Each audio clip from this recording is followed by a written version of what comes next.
एक सज्जन एक लोटा लेकर जल लेने गया कुआं के पास। लोटे में जल भरा और घर आया। फिर सोचता है कि मात्र एक ही लोटा जल मिला हमें, अब की बार तालाब में जाएंगे, कुआं से हमें कम जल मिला। फिर लोटा लिया और तालाब गया। तालाब से एक लोटा जल भरा, फिर घर आया, फिर देखता है एक ही लोटा जल मिला। कुआं छोड़कर हम तालाब गए, फिर भी एक ही लोटा जल मिला। चलो अब की बार नदी में जाएंगे। फिर दूसरे दिन वो नदी गया और नदी से एक लोटा जल लेकर फिर घर आया। फिर देखता है कि ये तो फिर उतना ही है, जितना कुएं से था, जितना तालाब से था, उतना ही नदी से है। अंतर तो कुछ भी नहीं है। अच्छा, अब की बार हम समुद्र जाएंगे, सागर से जल भर कर लाएंगे। और वो सागर चला गया और समुद्र में भी वही लोटा डुबाया और एक लोटा जल लेकर घर आया। देखता है उतना ही है, जितना कुआं से लाया था, जितना तालाब से लाया था, जितना नदी से लाया था। वो सिर पकड़कर बैठ गया। कहा, मैं कुआं से तालाब, तालाब से नदी और नदी से समुद्र की यात्रा कर लिया, पर एक ही लोटा जल मिल पाया। अब क्या करें? कहाँ चूक हो गई, कहाँ समस्या आ गई। एक संत गुजर रहे थे, देखा ये आदमी बड़ा परेशान है। उन्होंने कहा, क्या हुआ? कहा, गुरुजी बड़ी समस्या हो गई। एक लोटा लेकर गए कुआं के पास, जल भर कर लाए। फिर मन में हुआ कि एक लोटा जल से क्या होगा। कुआं के पास गए इसलिए शायद थोड़ा जल मिला। तालाब गए, उतना ही जल आया। उसी लोटा लेकर के हम नदी गए, उतना ही जल आया। समुद्र गए, उतना ही जल आया। संत ने कहा, लगता है तुम्हारा दिमाग का फीता उतर गया है। अरे तुम समुद्र जाओ, चाहे कहीं भी चले जाओ, तुम लोटा बदल ही नहीं रहे हो। लोटा लेके तुम जहां भी जाओगे, लोटा भर के ही तो जल लाओगे। तुम कुआं में जाओ, तालाब में जाओ, नदी में जाओ, समुद्र में जाओ, तुम अगर ज्यादा जल चाहते हो तो तुम्हें अपना लोटा बदलना पड़ेगा, नदी बदलने की जरूरत नहीं। अगर तुम लोटा के जगह बाल्टी लेकर जाते तो ज्यादा जल लेकर आते, बाल्टी के जगह ड्रम लेकर जाते तो और ज्यादा जल लेकर आते, टैंकर लेकर जाते तो और ज्यादा जल लेकर आते। तुम हर जगह लोटा लेकर ही गए हो तो जल ज्यादा कैसे आएगा? संत ने कहा, इसी प्रकार हम चाहे किसी भी सत्संग में, किसी भी संत के पास जाएं, अगर हम अपना हृदय रूपी पात्र छोटा लेकर जाएंगे, अपना भाव का पात्र छोटा लेकर जाएंगे, श्रद्धा का पात्र छोटा लेकर जाएंगे, तो उतना ही जल हम लेकर आएंगे जितना हमारा पात्र होगा, चाहे हम कहीं चले जाएं। संत कहते हैं इसलिए अपने हृदय रूपी पात्र को बड़ा करके जाना। अगर बड़ा विस्तार ज्ञान चाहिए तो गुरु संत के पास क्षण भर को भी जाने का अवसर मिले तो अपने हृदय को विराट करके जाना, अपने भाव को विराट करके जाना, अपनी श्रद्धा को विराट करके जाना। और जब श्रद्धावान होकर जाएंगे तब ज्ञान समझ में आएगा, ज्ञान जीवन में उतरेगा। क्योंकि संत ऋषि मुनि कहते हैं, श्रद्धावान लभते ज्ञानम। अगर ज्ञान चाहिए तो श्रद्धावान होना पड़ेगा, आस्थावान होना पड़ेगा। हमें अगर आस्था है, हम में अगर श्रद्धा है, तो ज्ञान का अर्थ भी पता चलेगा और ज्ञान हमारे जीवन में उतरेगा भी। वरना हम यात्राएं करते रहेंगे, सत्संग की, मंदिर की, तीर्थों की, कोई फर्क नहीं पड़ेगा। चाहे आप कहीं चले जाएं, किसी भी तीर्थ में चले जाएं, एक तो आपके बगल में ही है खाटू श्याम जी का, कितनी भीड़ होती है आप लोग सब जानते होंगे। लगता है जैसे पूरा संसार यहीं खड़ा है। लेकिन उनके हृदय में, उनके जीवन में परिवर्तन कितना होगा, उनके जीवन में बदलाव कितना होगा।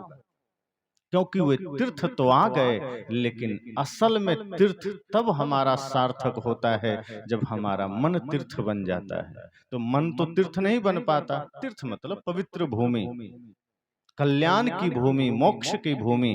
और वो अगर हमारा मन बन जाए तो विचारकों ने कहा है कि सबसे बड़ा तीर्थ आपका पवित्र मन है, और जब मन पवित्र होता है तो आप जहां हैं वहीं तीर्थ हो जाता है।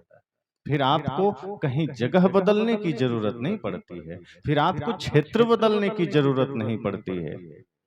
अब जैसे किसी की आंखें ठीक है, मान लीजिए कोई आदमी अंधा है, अब यहाँ इस क्षेत्र में रहता है, वो सोकर उठा, सुबह सूर्योदय हुआ, अब वो लोगों से कहता है कि मैं तो उठा हूं लेकिन अभी भी अंधेरा है, दिख नहीं रहा है। तो किसी ने कहा कि सूर्योदय तो हो चुका है, 7 बज गए, 8 बज गए, 9, 10, 11, 12 भी बज गए। वो आदमी कहता है कितने झूठे लोग हो, सूर्योदय होता तो मुझे दिखाई नहीं देता क्या?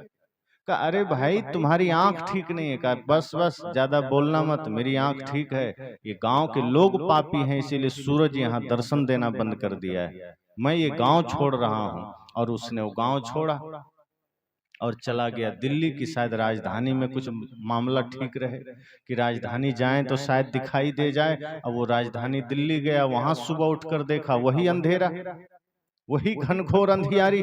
उसे लगा कि लगता है भारत के सब भ्रष्ट लोग दिल्ली आ गए, इसलिए दिल्ली में भी सूरज दर्शन देना बंद कर दिया, अब तो दुबई जाना पड़ेगा। दुबई गया, वहां भी सो कर सुबह उठा, देखता है अंधेरा।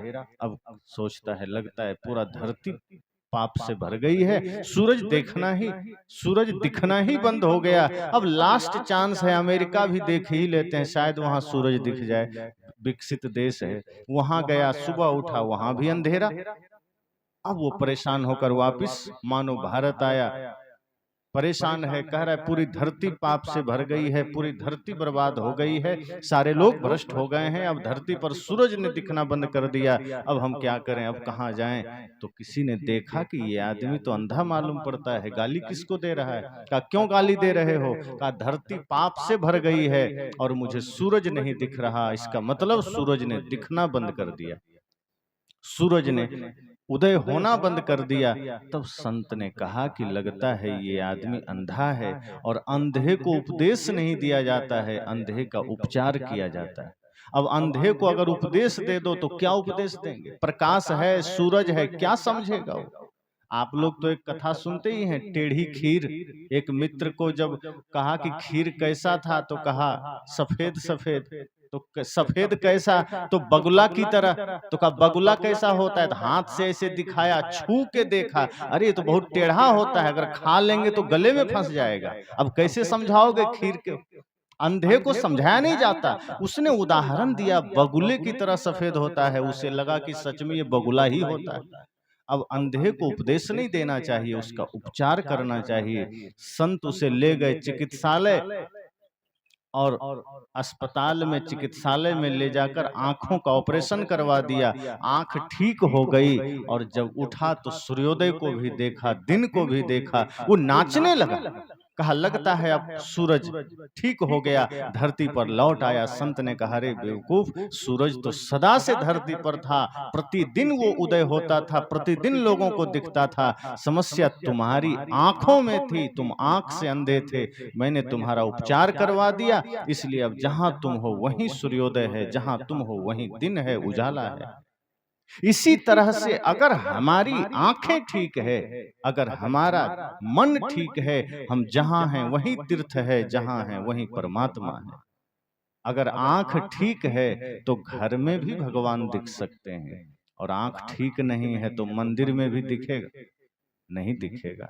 अगर हमारी विवेक की आंख ठीक है, हमारे भीतर विचार की आंख ठीक है, तो माता पिता गुरु में भी भगवान दिखेंगे। और यदि हम अंधे हैं तो घर क्या, मंदिर क्या, हम जितने भी महापुरुष हैं, भगवान हैं, उनके जन्मस्थली भी चले जाएं तो हमें भगवान नहीं दिखेंगे। और नहीं दिखने का प्रमाण यही है कि जिसे मंदिर में भगवान दिखा और माता पिता में न दिखा, समझ जाइए उसे मंदिर में भी न दिखा। अगर मंदिर में दिखा मतलब यहाँ भी दिखा, और यहाँ नहीं दिखा मतलब मंदिर में भी नहीं दिखा। तो संत ने कहा कि आपका भाव कैसा है, आपकी पात्रता कैसी है, आपकी श्रद्धा कैसी है। आप अगर अपनी श्रद्धा के पात्र, विस्तार करके, विशाल करके जाएंगे तो ज्ञान आपको मिलेगा, सत्संग आपको मिलेगा। और यदि आप पात्र ही छोटा करके जाएंगे तो उतना ही मिलेगा। आप अगर गिलास लेकर जाएंगे तो गिलास भर का जल मिलेगा, टैंकर लेकर जाएंगे तो टैंकर भर का जल मिलेगा। इसलिए संत कहते हैं कि हृदय की पवित्रता और हृदय की पात्रता अनिवार्य है कि वो विराट होना चाहिए। अगर हृदय का पात्र आपका छोटा है, गंदा है, तो उसमें ज्ञान का अमृत समा नहीं सकता है। इसलिए तो हमारे इतने सारे भजन संत जन गाते हैं, प्रचलित है, आप सबने भी सुना है कि तुमने आंगन नहीं बुहारा, कैसे आएंगे भगवान, कैसे आएंगे भगवान। अब तक गंदा पड़ा दुआरा, अब तक गंदा पड़ा दुआरा, कैसे आएंगे भगवान, कैसे आएंगे भगवान। कहा तुमने आंगन नहीं बुहारा, तो क्या इसमें बाहर के आंगन बुहारने की बात है कि चलो बाहर में झाड़ू लगा दिया भगवान आ जाएंगे? इस भजन का भाव है कि आपने हृदय रूपी आंगन को साफ नहीं किया। बाहर तो सुबह उठते ही सफाई शुरू हो जाती है, बाहर तो सफाई हो गई, लेकिन जो हृदय आपका आंगन है, जहां परमात्मा का आगमन हो सकता है, वो हृदय गंदा है, वो हृदय अपवित्र है। इसलिए पहले हृदय की शुद्धता जरूरी है, हृदय पावन हो, और उसका तार मन से जुड़ा है। मन के बारे में आप अभी विस्तृत चर्चा हमारे श्रद्धेय संत श्री अनिल साहब जी से सुन रहे थे कि मन ही आपके जीवन की समस्या है, उसी और वही समाधान भी है। अगर उसको साध लिया, उसको देख लिया, तो जीवन के सारी समस्याएं ठीक हो सकती है।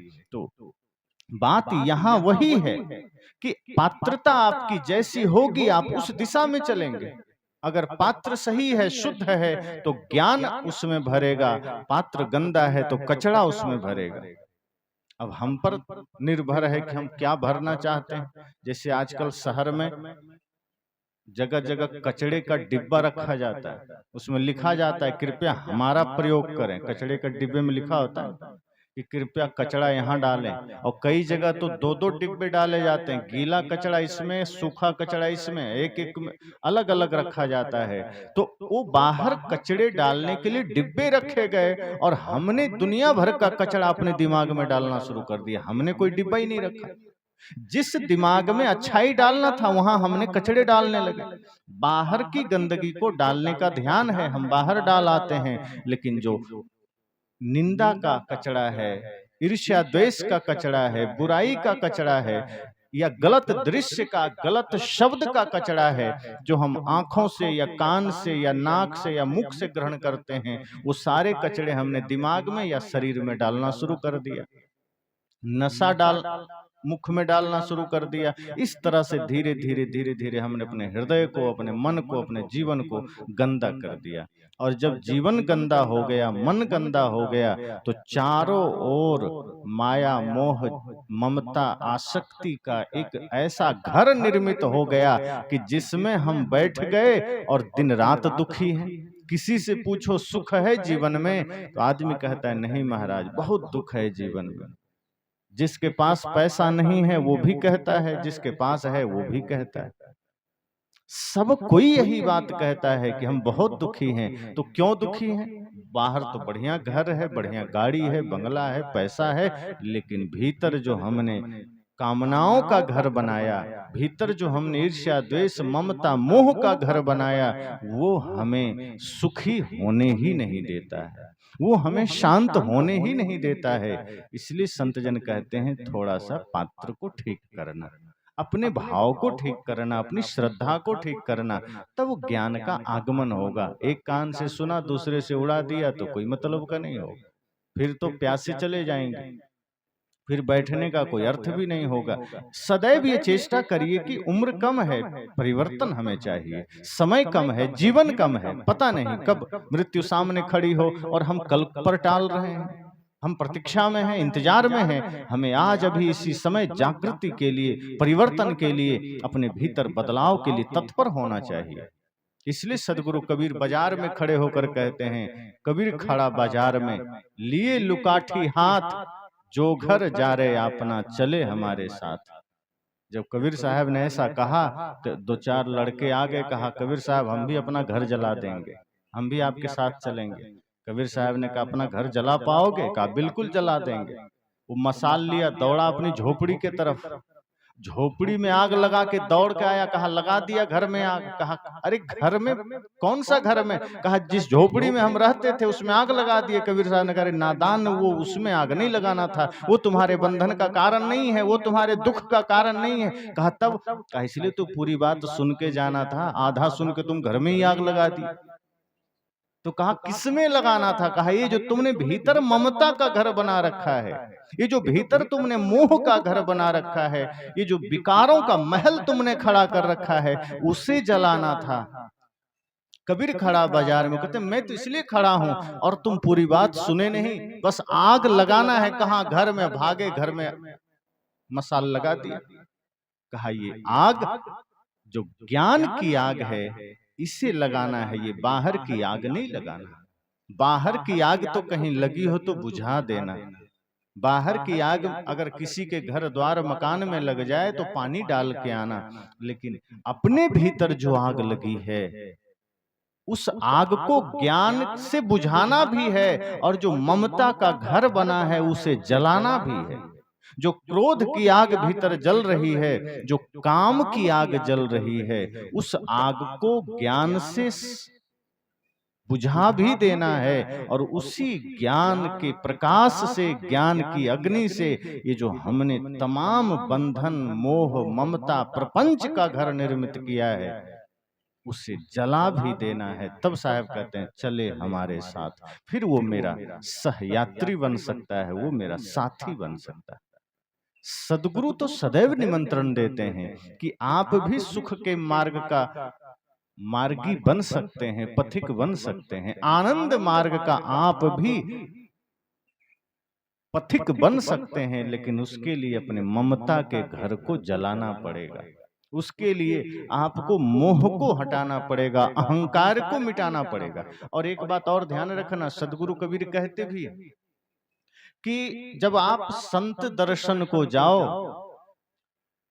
और सत्संग में जाओ, तो अगर शुद्ध भाव से आपका जाना हो गया, पवित्र मन से जाना हो गया, तो सत्संग में जाने मात्र से करोड़ों यज्ञ का पुण्य मिल जाता है।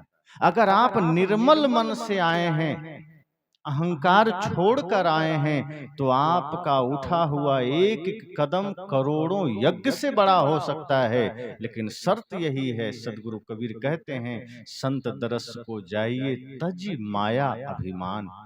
कि जाना संत दर्शन को, सत्संग को, लेकिन माया, ममता, मोह, अहंकार छोड़कर जाना। तो लोगों ने कहा सदगुरु देव जी अगर हम माया छोड़ देंगे, अहंकार छोड़ देंगे, परिणाम क्या होगा? साहब ने कहा ज्यों-ज्यों पग आगे धरे कोटिन यज्ञ समान। तुम जैसे जैसे संत के निकट जाओगे, जैसे जैसे सत्संग के निकट जाओगे, करोड़ों यज्ञ के समान तुम्हारा हर कदम हो सकता है। सोचो कितना सरल बात है, पर सरल बात ही जल्दी हमसे नहीं होता। आदमी सरल काम नहीं कर पाता, कठिन करने के लिए दौड़ता है। कोई गाली दिया, उसको जवाब न देना बहुत सरल है, बल्कि गाली देना कठिन है। लेकिन न देना किसी से हो पाता है? किसी ने आलोचना किया, आप चुप रहिए, चुप रहना बहुत सरल है, लेकिन चुप रहा जाता है?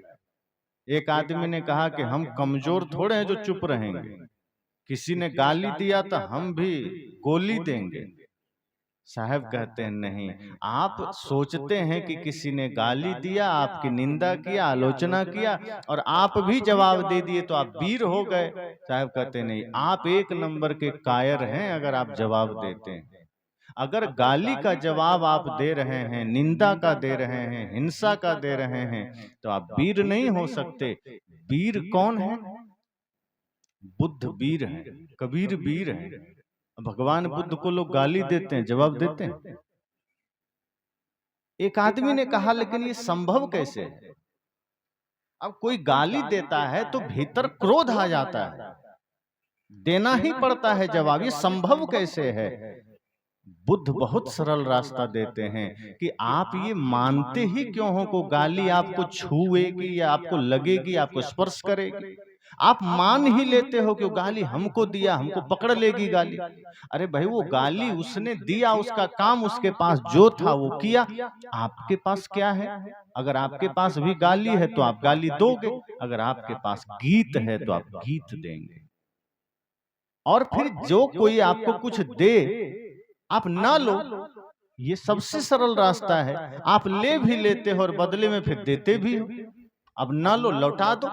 जैसे अभी यहां आप आए और हमारे कणाराम जी आपको भोजन दें या पानी दें और आपका मन नहीं है, हम पानी नहीं लेंगे, तो ये क्या करेंगे? वो पानी लेके किसी और को दे देंगे या आश्रम में ही दे देंगे, रख लेंगे। आपको देंगे जबरदस्ती कि नहीं मुंह खोलो, हम तो पानी डालेंगे ही। ऐसा कभी होता है? आप स्वतंत्र हैं नकारने के लिए, आप स्वतंत्र हैं मना करने के लिए, लेकिन अगर इन्होंने वापस ले लिया तो कोई न कोई तो आश्रम में पिएगा पानी। ऐसा तो नहीं को बाहर फेंक देंगे। इसी तरह से अगर किसी ने आपको गाली दे दी और आपने अस्वीकार कर दिया कि नहीं नहीं मुझे नहीं चाहिए, तो जिसने दिया है उसको रखना पड़ेगा कि नहीं? और अगर वो रखेगा तो अपना ही यूज करेगा या परिवार में देगा। तो आपको चिंता ही क्यों करनी को गाली दिया तो हमको भी देना पड़ेगा? नहीं, आप मना कर दो ना कि मुझे नहीं चाहिए, आप रखो, ये आपकी चीज आप ही रखो, मुझे जरूरत नहीं है। हाँ, कोई प्रेम दे तो ले लेना। आपको जो चाहिए आप लीजिए, जो नहीं चाहिए वो ले भी लेते हो, बदले में देते भी हो। और फिर सोचते हो कि क्या करें, क्रोध आ गया। क्रोध आता ही ना समझी में है, मूर्खता में है, पागलपन में है। वो ज्ञान की अवस्था में नहीं आता, होश में नहीं आता, बेहोशी में आता है। तो जब हम यह सोचते हैं कि हमें अपने जीवन में आगे बढ़ना है, कोई निंदा करे, कोई आलोचना करे, और उससे हम तुरंत उद्वेगित हो जाते हैं। और निंदा और आलोचना में ही उद्वेगित नहीं होते, अगर कोई प्रशंसा करने लग गया तब भी हमारे भीतर एकदम गुब्बारा जैसा हम फूलने लगते हैं कि वाह, मैं तो कुछ हो गया, कुछ तो हो गया, मैं बड़ा हो गया। लेकिन जैसे ही किसी ने फिर अपमान किया तो लगता है गुब्बारे में किसी ने सुई घुसा दी, सब हवा निकल जाती है, सब सम्मान खो जाता है। इसका मतलब हमारा सम्मान भी दूसरे के हाथ में है, हमारा अपमान भी दूसरे के हाथ में है, हमारा दुख भी दूसरे के हाथ में है, हमारा सुख भी दूसरे के हाथ में है। मतलब हम कुछ भी नहीं, हम कठपुतली हो गए। लोग कहते हैं ना कि हम क्या हैं, हम तो कठपुतली हैं, भगवान जैसा चाहे वैसा नचावे। तो इसका अर्थ तो यही हुआ कि दूसरा आदमी चाहे तो आपको सम्मान करके फुला दे, दूसरा चाहे आपका अपमान करके आपको पचका दे, आपको खत्म कर दे। इसका मतलब मालिक आप नहीं है, मालिक दूसरा है। वो जब चाहे आपको दुखी कर दे, वो जब चाहे आपको सुखी कर दे, तो सुख मिलेगा क्या?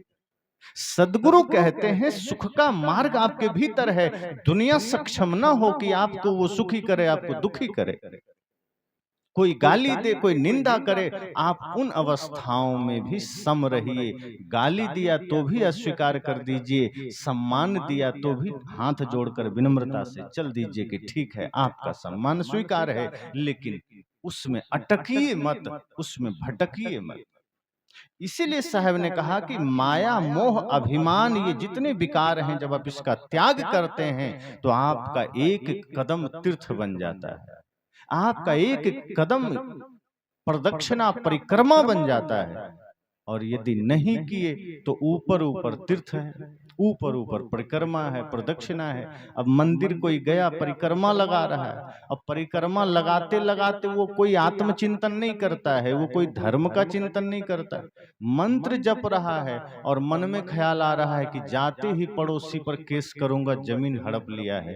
भगवान से प्रार्थना कर रहा है, हे भगवान शक्ति देना, यहाँ से जाके पड़ोसी को एकदम हराऊंगा, यहां से जाकर के और ऊंचा घर बनाऊंगा, लोगों को जलाऊंगा और बढ़िया फैक्ट्री बढ़ाऊंगा, धन कमाऊंगा। यानी कि हर अवस्था में आप अपने को जला रहे हैं। आपको लगता है हम दूसरे को जला रहे हैं, आप अपने को जला रहे हैं। और ये वीरता का नहीं, ये कायरता की निशानी है। वीर तो वो है जो अपने मन वचन कर्म से दूसरे को सुख देते हैं और दूसरे के घृणा का भी उत्तर प्रेम से देते हैं, दूसरे के क्रोध का उत्तर भी प्रेम से देते हैं, दूसरे के गाली का उत्तर भी गीत से देते हैं। उन्हें वीर कहा जाता है। किसी ने आपको डांट दिया और आप सह नहीं पाए और आपने उससे ज्यादा आप उस पर गुस्सा कर दिए, तो ये वीरता की निशानी नहीं है। सीधी सी बात है कि जो काम असंभव लग रहा है, असंभव क्या लगता है? चुप रह जाना, मुस्कुरा देना, ये असंभव लगता है और यही हम नहीं कर पाते हैं और हम उत्तर तो दे देते हैं। तो साहब कहते हैं कि अहंकार हमें झुकने नहीं देता है। अहंकार हमें इतना ही दिन रात चेतावनी देता है, ये समझो कि अहंकार हमें इतना साहस दे देता है कि चिंता मत करना, तुमको झुकना नहीं है, तुमको उत्तर में वही देना है जो संसार दे रहा है। अहंकार चारों तरफ से एक मिथ्या समझो सपोर्ट खड़ा कर देता है, जैसे हमें लगता है कि नहीं अब हम ठीक हैं, जबकि ये सिर्फ हमारा मिथ्या आभास है कि हम ठीक हैं। ये अहंकार के बल पर हम न जाने कितना और ज्यादा गिरते चले जाते हैं, गुलाम होते चले जाते हैं। कहीं माया के गुलाम हैं, सारे विकारों के गुलाम हम बनते हैं, क्रोध के, अहंकार के, माया के, हिंसा के, ईर्ष्या के, द्वेष के। इसलिए जब चाहे जैसा चाहे संसार हमसे कभी क्रोध करवा लिया, हमसे चाहे अहंकार करवा लिया, हमसे हिंसा करवा लिया, तो सद्गुरु कहते हैं कि आप अपने हृदय को पवित्र करो, मन को पवित्र करो, विकारों का त्याग करो, तो आपकी एक एक यात्रा तीर्थ की यात्रा बनेगी।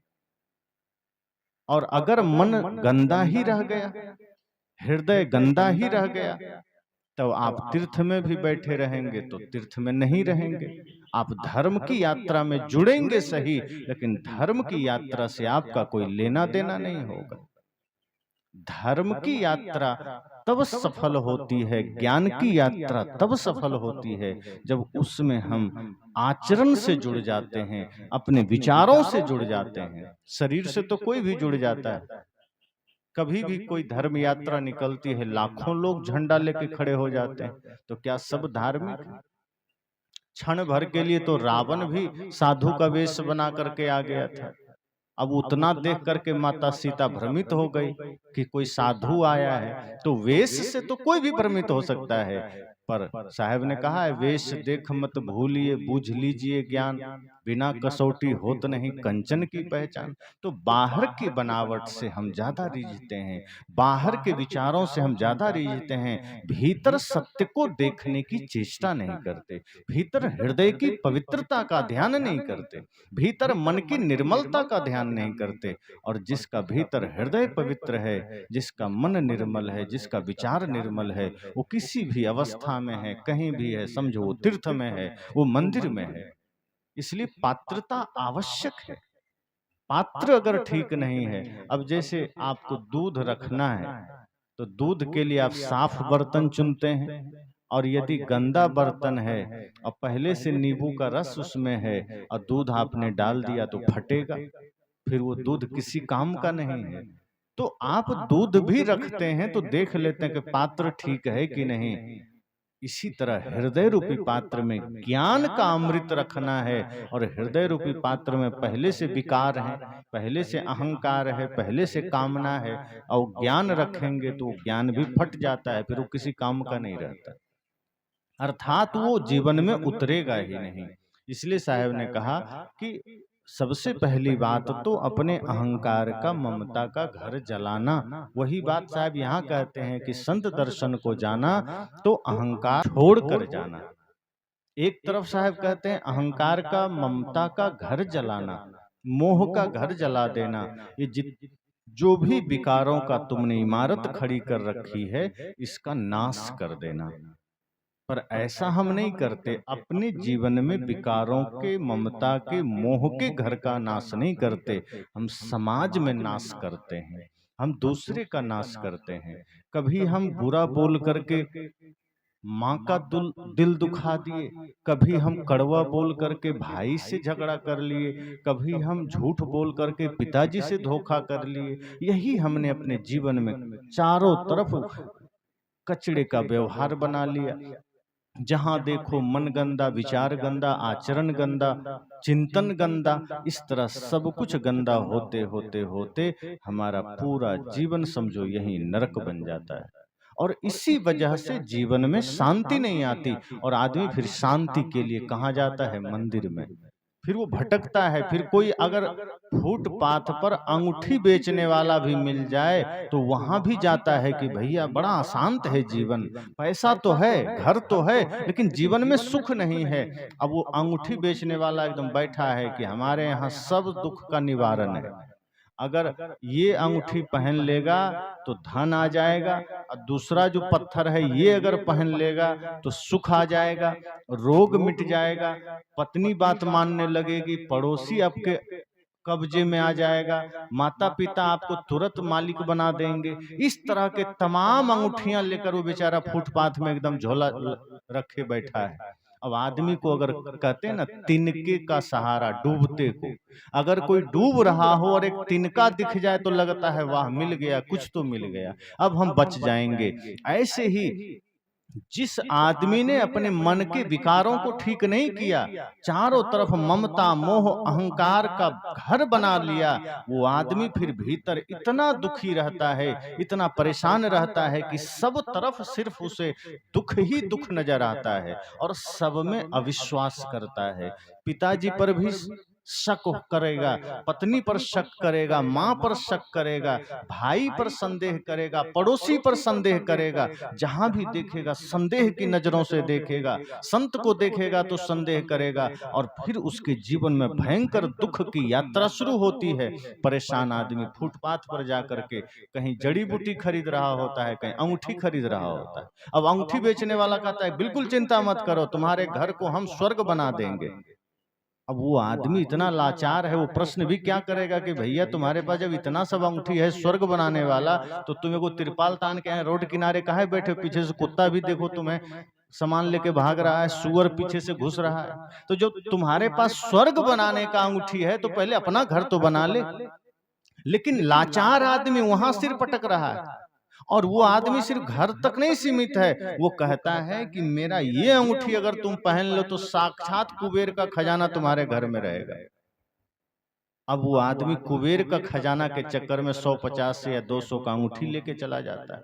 अब वो ये भी विवेक नहीं करता कि 100 रुपया के लिए दिन भर धूल फांक रहा है बेचारा बैठ के, अगर इसके पास कुबेर वाला कोई अंगूठी होता तो खुद ही 10 उंगली पहन लेता, ये कुबेर का खजाना अपने पास ले लेता, ये दूसरे को क्यों बांटता।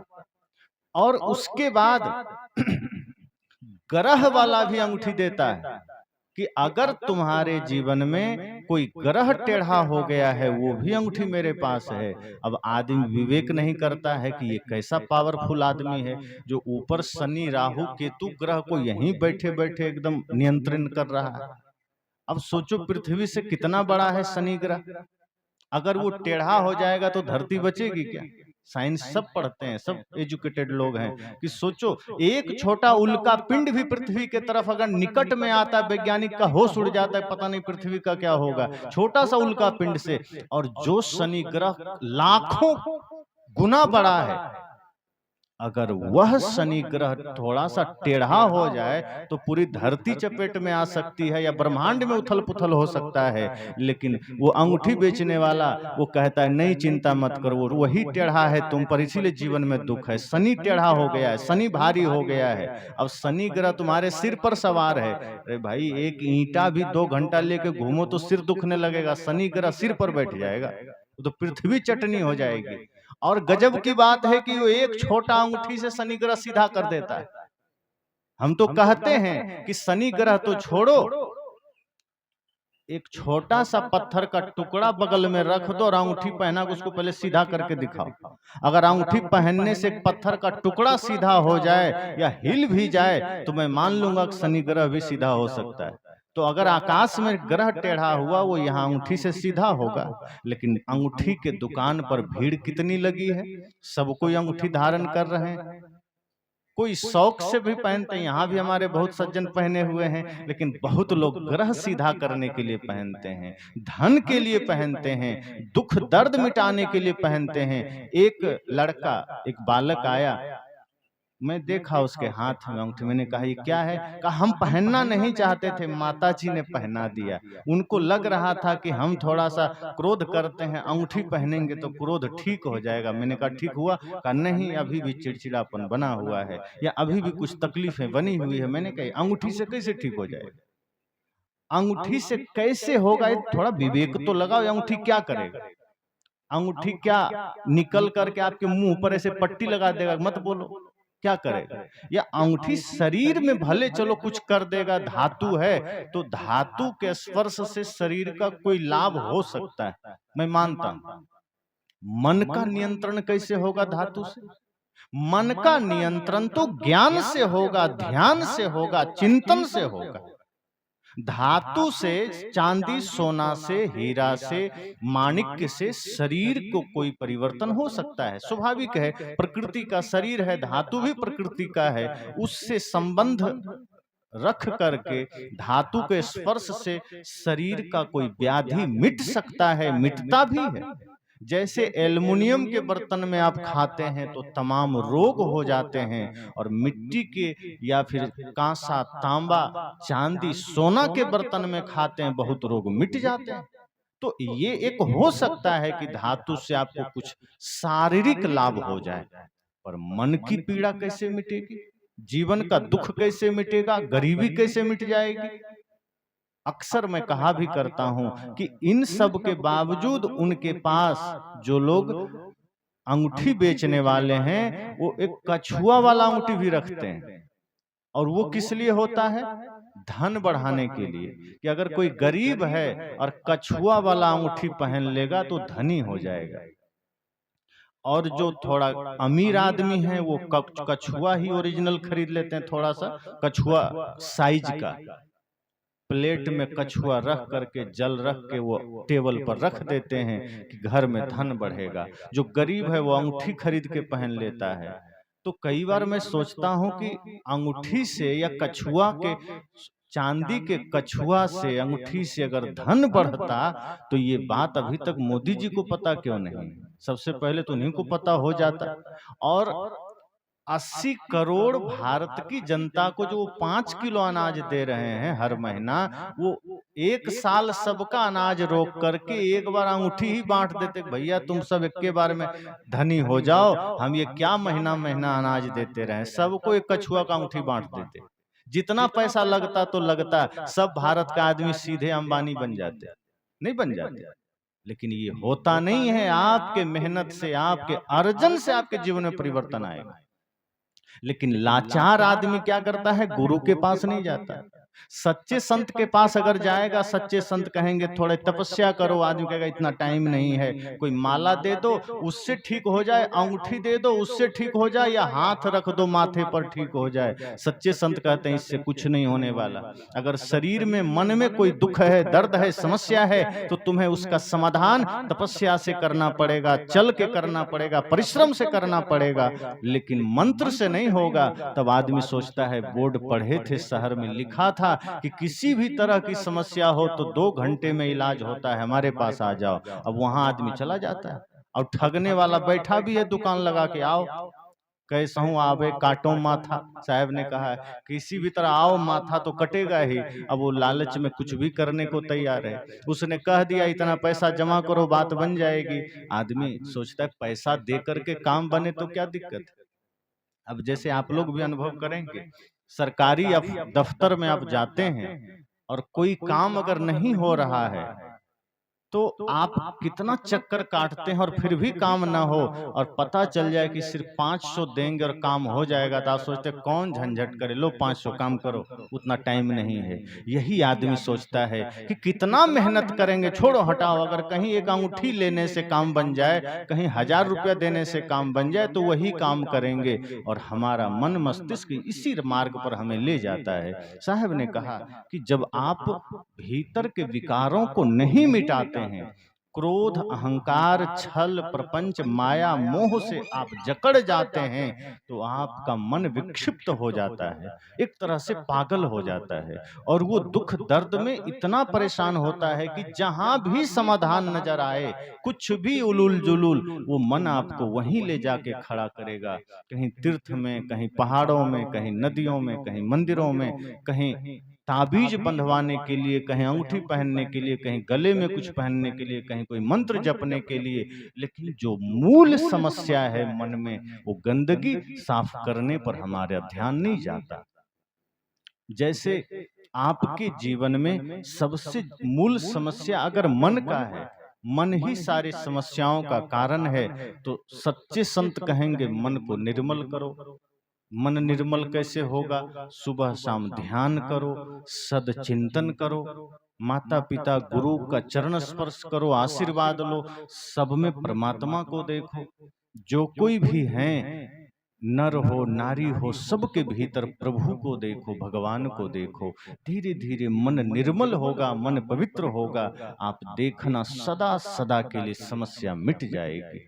लेकिन आदमी है हड़बड़ी में, जल्दबाजी में, वो संत गुरुजनों के नेक सीख को नहीं मानता, उसे रेडीमेड धर्म चाहिए, वो तपस्या वाला नहीं चाहिए। जैसे आजकल बाजारों में रेडीमेड सब कुछ चल गया है, घर में आदमी जल्दी भोजन नहीं बनाता, बड़े बड़े शहरों में वो फटाफट निकालेगा, स्विगी जोमेटो ऑर्डर करेगा, कौन बनाए, खाओ मंगा के। रेडीमेड कपड़ा रेडीमेड हो गया, भोजन रेडीमेड हो गया, पूजा भी रेडीमेड हो गया। अब पुजारी भी हमने रख लिया है कि हमको समय नहीं है, हम तो काम कर रहे हैं, पुजारी को हमने पैसा दे दिया, वही हमारे बदले पूजा उजा करके हमारे नाम का नारियल भी चढ़ा आता है। हमें लगता है हमको फल मिल जाएगा, कभी नहीं। आप जो करते हैं वही फल आपको मिलेगा, जो आप नहीं करते हैं वो आपको नहीं मिलेगा। तो हम सदैव इस जल्दबाजी में हैं कि किसी तरह साइड से काम हो जाए, कहीं पैसा दे के हो जाए, कहीं कुछ ऐसे ही बोल बोल के हो जाए, करना ना पड़े। सच्चे संत कहते हैं नहीं, आपको तपस्या करनी पड़ेगी, माता पिता गुरु की सेवा करनी पड़ेगी, बच्चों को सही संस्कार देना पड़ेगा, और अपने मन को निर्मल करने के लिए ध्यान करना पड़ेगा, सत्संग करना पड़ेगा, बुरी आदतों का त्याग करना पड़ेगा। आप जिन जिन बुरी आदतों से घिरे हैं, वही आपके जीवन में नकारात्मकता लेकर आते हैं। अगर आप अपने बुरे विचारों को, बुरी आदतों का त्याग कर देंगे, तो धीरे धीरे मन मस्तिष्क से सारी नकारात्मकताएं चली जाएगी, और जब नकारात्मकताएं चली जाएगी तो देखना फिर सकारात्मक विचार जगेंगे, और जब सकारात्मक विचार जगेंगे तो आप जहां हैं वहीं आनंद आएगा, वहीं स्वर्ग जैसा महसूस होगा। लेकिन ऐसा क्यों नहीं होता, ऐसा प्रतीत क्यों नहीं होता? मैंने पहले ही कहा कि हमने विकारों से अपने को इतना ढक लिया है कि हम विक्षिप्त हो गए। एक आदमी ने कहा कि बिहार की ही बात है कि एक लड़की थी, बहुत गुमसुम रहती थी, शांत, कुछ बोलती नहीं थी, और अचानक एक दिन वो नाचने लगी, चिल्लाने लगी, पागलों जैसा करने लगी, और किसी ने कहा इस पर भूत आ गया। तो लोगों ने स्वीकार भी कर लिया कि भूत आया, तभी तो चिल्ला रही है, तभी तो बोल रही है, तो पहले मौन रहती थी, ये तो किसी से बोलती नहीं थी, लज्जा करती थी, कोई डांट दे फिर भी सिर झुका के बैठती थी, फिर भी नहीं बोल, कोई जवाब देती थी। आज देखो कितना चिल्ला रही है, आवाज कर रही है।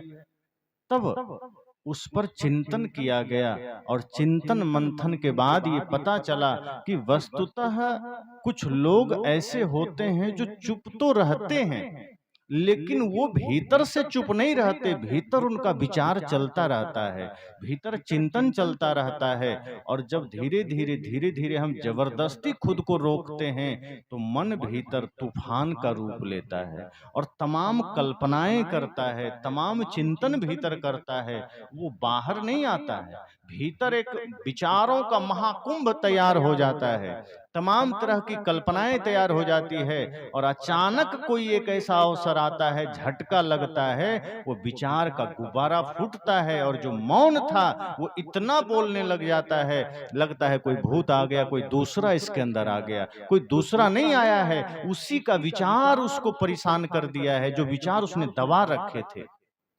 आप किसी चीज को जितना दबाएंगे वो उतनी गति से सामने आता है, बाहर आता है, क्रिया की प्रतिक्रिया होती है, एक्शन का रिएक्शन होता है। तो जब उस पर मंथन हुआ तो पता चला कि इसके भाई, इसके पिता, इसके माँ, इसके पड़ोसियों ने इसको हर कदम पर बहुत प्रताड़ित किया।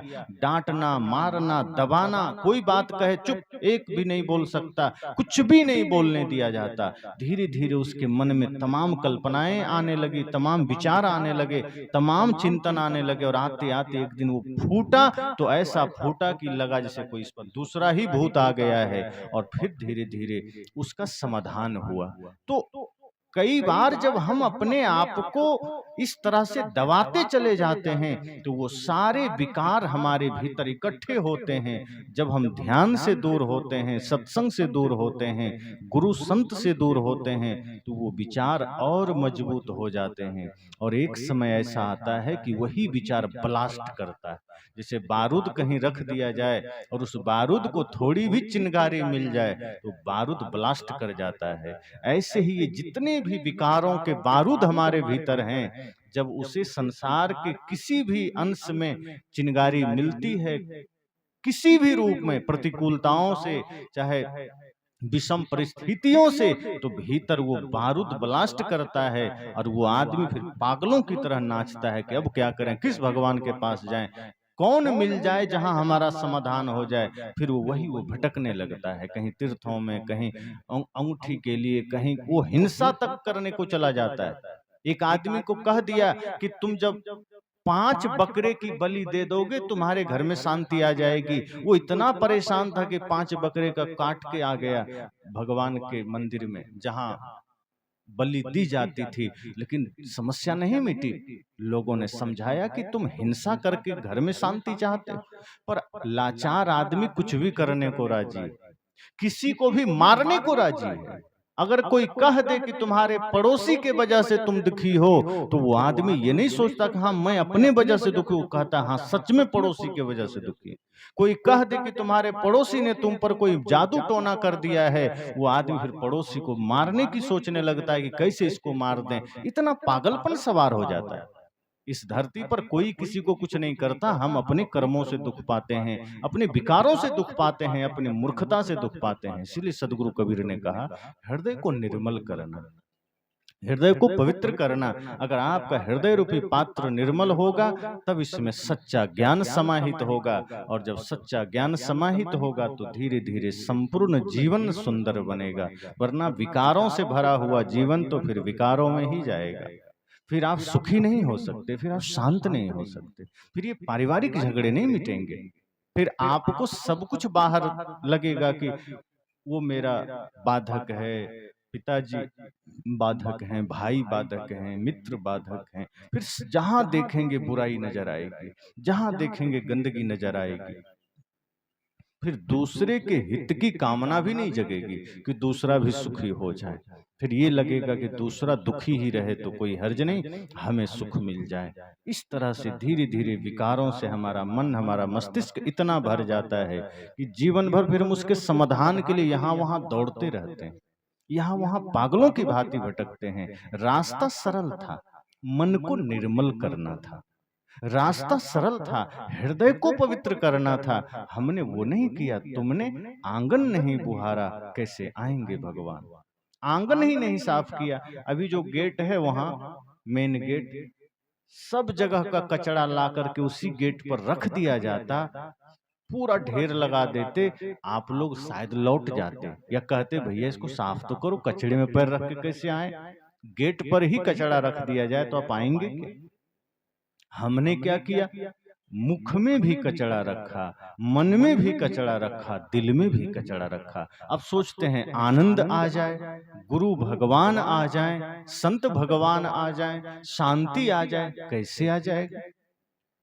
गुरु क्या कचड़े में बैठते हैं, भगवान क्या कचड़े में आते हैं। अब मुख में कचड़ा कैसे रखा? गंदा बोल के, गंदा खा के।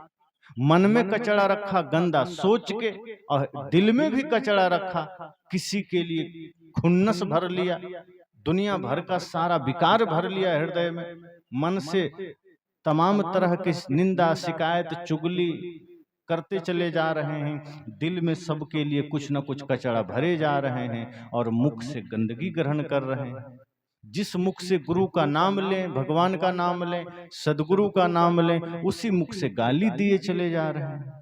जिस मुख में प्रसाद ग्रहण करना था, शुद्ध भोजन पाना था, उसी मुख में मांस, मछली, मदिरा, नशा, दुर्व्यसन ग्रहण किए चले जा रहे हैं।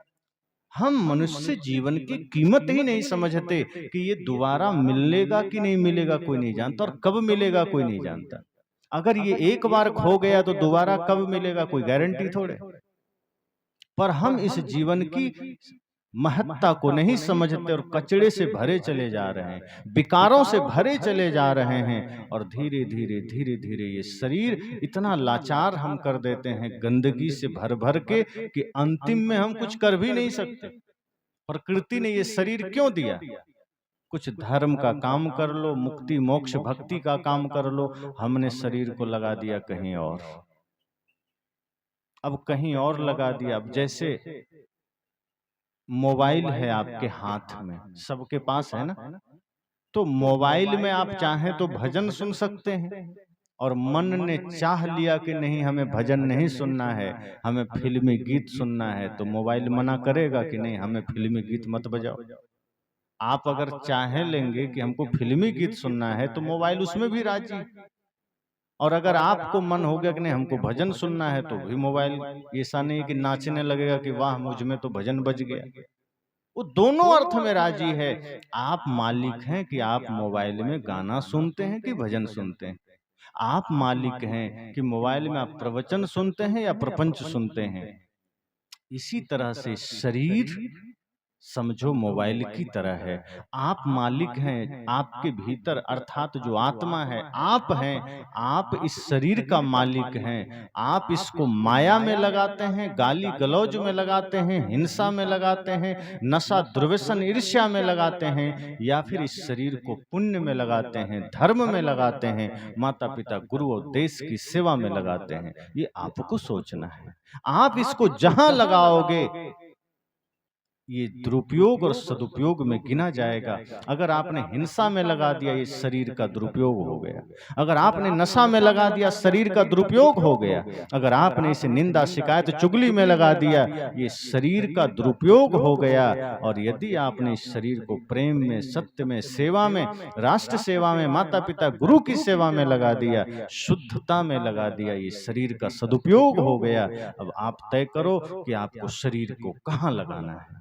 अगर शरीर को गंदगी में लगाया तो शरीर पाने का कोई अर्थ नहीं रहा। शरीर फिर एक दिन छूटना तो तय, छूटेगा ही। कोई भी कह सकता है कि हम गारंटी कार्ड लेकर आए हैं कि नहीं जाएंगे यहां से। आप मोबाइल खरीदें, मोबाइल तो क्या एक छोटा सा भी कोई संसार में वस्तु आप खरीदें तो उसका एक कार्ड मिल जाता है कि 6 महीना, साल भर, 5 साल, 10 साल की वारंटी गारंटी है। इतना दिन में कुछ हो गया तो दूसरा मिल जाएगा। पर हम लोग शरीर लेकर धरती पर आए तो कोई पर्चा साथ लेकर आए थे कि हाँ अगर 10 साल 20 साल में कुछ हो गया तो दूसरा शरीर मिल जाएगा। कोई गारंटी नहीं है। जो शरीर संसार, जिस शरीर से हमने संसार की सारी वस्तुएं बनाई उसी शरीर की कोई गारंटी नहीं। जिस शरीर के लिए हमने संसार में सारी व्यवस्थाएं खड़ी की उसी शरीर की कोई गारंटी नहीं है। और उस शरीर से फिर भी हम पाप किए चले जा रहे हैं। जब ये पता ही नहीं है कि शरीर कितना दिन पास में है, फिर इससे गलत काम क्यों करना। हिंसा के मार्ग में, ईर्ष्या द्वेष के मार्ग में, निंदा शिकायत के मार्ग में शरीर को क्यों लगाना? लगाना है तो प्रेम के मार्ग में लगाओ, लगाना है तो सत्य के मार्ग में लगाओ। इस शरीर आपका नहीं है, ये घर है मात्र। प्रकृति कब आपसे छीन ले कोई नहीं जानता, इसलिए शरीर को लगाना है पवित्रता में लगाना, भक्ति में लगाना, सेवा में लगाना। और जब सेवा भक्ति प्रेम में शरीर को आप लगाओगे तब शरीर का सदुपयोग होगा, और तब इसी शरीर से जो आपने करना था समझो वो काम हो गया। धर्म का फिर फल आपको मिलेगा, पुण्य का फल मिलेगा। यही करने ये जीवन मिला है। तो मैंने कहा कि शरीर में हम सब आए तो यह ध्यान रखना कि हमारा हृदय निर्मल हो सके, क्योंकि जब हृदय रूपी पात्र निर्मल होगा और विशाल होगा तो उतना ही ज्ञान इसमें समाएगा, उतना ही सत्य समाएगा। और यदि हृदय ही गंदा हो गया, हमारा पात्र ही छोटा हो गया, तो फिर हम सत्संग में भी जाएंगे, सत्संग की गंगा में जाएं, चाहे सत्संग की सागर में जाएं, हम उतना ही लेकर आएंगे। और लेके भी कहाँ आते हैं? नदी से तो चलो फिर भी उस आदमी ने एक लोटा जल लेकर घर पहुंचा, एक लोटा में, लेकिन हम तो सत्संग में जाते हैं तो खाली ही चले आते हैं। हम सत्संग में जाते हैं तो सत्य लेकर नहीं आते हैं, सत्संग लेकर नहीं आते हैं, ज्ञान लेकर नहीं आते हैं। कई लोग तो क्या करते हैं, बहुत जगह जहां बड़े बड़े सत्संग होते हैं, सत्संग में भी जाते हैं तो जूता चप्पल बदल के चले आते हैं। वो वहां भी ज्ञान सीखने नहीं जाते हैं। वो वहां भी गए तो किसी का नया चप्पल देखे तो अपना पुराना छोड़े, नया पहन के चल दिए। ऐसे लोग इसी फिराक में रहते हैं कि सत्संग में जाएंगे तो हमको साल में अगर 2-4 सत्संग कर लिया तो हमारा जूता चप्पल कभी पुराना नहीं होगा, नया ही रहेगा, क्योंकि वो हमेशा बदलते रहता है। जहां गया बदला चले गए, मंदिर गया वहां भी दूसरे का पहना चल दिया। तो सत्संग में आएंगे और अगर मन गंदा है, हमारा चित्त एकाग्र नहीं है, हमारा लक्ष्य पक्का नहीं है, हम सजग नहीं हैं, तो सत्संग में भी जाएंगे तो क्या मिलेगा? कुछ गंदा ही करके लौटेंगे, खाली ही चले जाएंगे, कुछ बुराई ही लाद कर चले जाएंगे। लेकिन अगर हमारा लक्ष्य पक्का है कि नहीं, हम सत्संग में आए हैं, यह मन का अस्पताल है।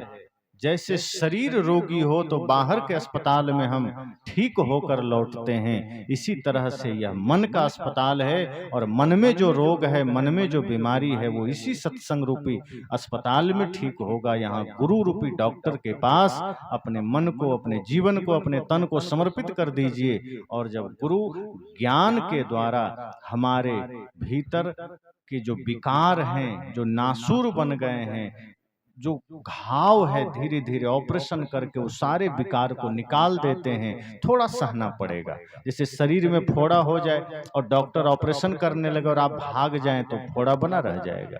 इसी तरह गुरु संत हमारे मन की पीड़ा को भी ऑपरेशन करके खत्म करते हैं। अपने भीतर जो कचड़े जम गए हैं, क्रोध के, ईर्ष्या के, द्वेष के, छल के, प्रपंच के, नफरत के, संत गुरुजन ऑपरेशन करके उन्हें निकाल देते हैं। तो इसके लिए हम सब तैयार रहें, सदैव जीवन में प्रयासरत रहें। मैंने 2-3 बातें कही कि आपकी पात्रता कितनी है और शुद्ध है या नहीं, इस पर निर्भर करता है कि ज्ञान का जल आप कितना लेकर जाएंगे।